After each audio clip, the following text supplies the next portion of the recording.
This one only. This one only. That one only. Evidence.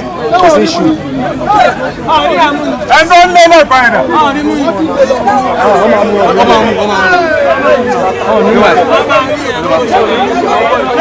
No open up too much. See you trouble like this. Let you reflect.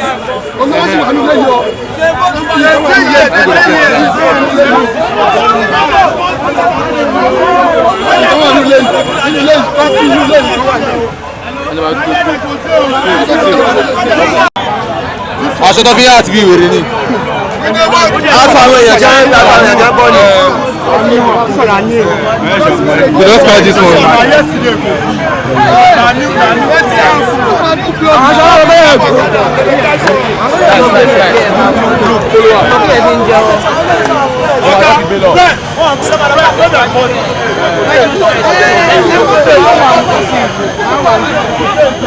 League man, league.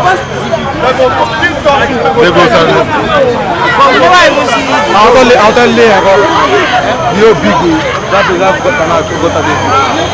I will do online test.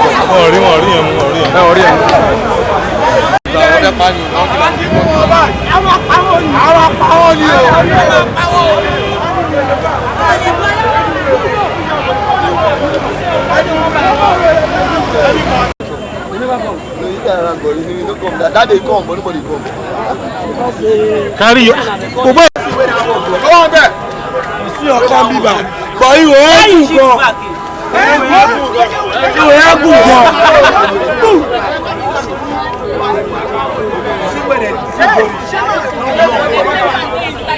What's on the ball? Síbẹ̀.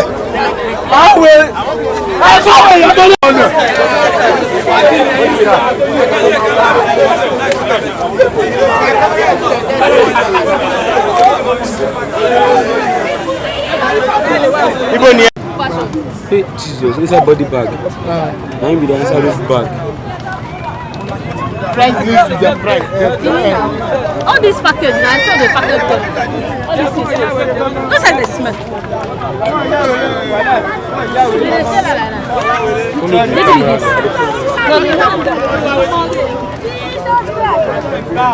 Hey, Evo, no see this one. So it's still fresh.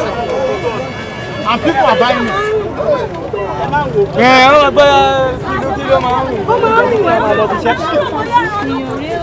Wait, you know so this pack will be like what's the inside? Breast. Breast, oh. See woman be no, son, no be like. No son. Breast.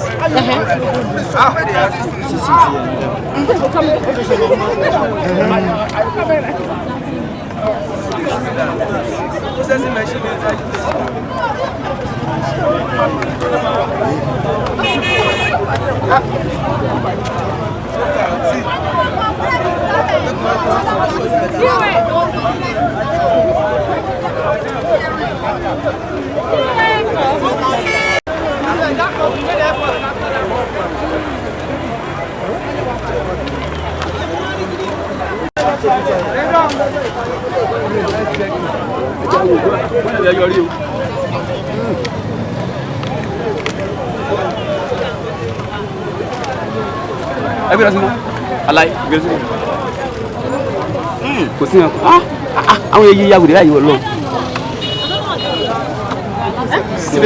What's it? Who want talk?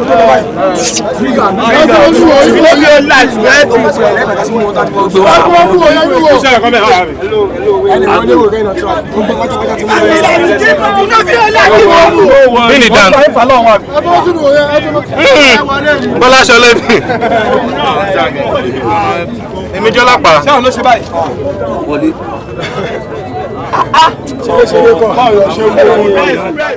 Thank you so much for watching our video, and don't forget to like and comment. Let me know your opinion, let us know your view, and most importantly, please subscribe to our channel. To do that is so easy. See the box here, there's a box here written there, Gboah TV. Click on it, you will see a subscribe button. Just click on it, that's all.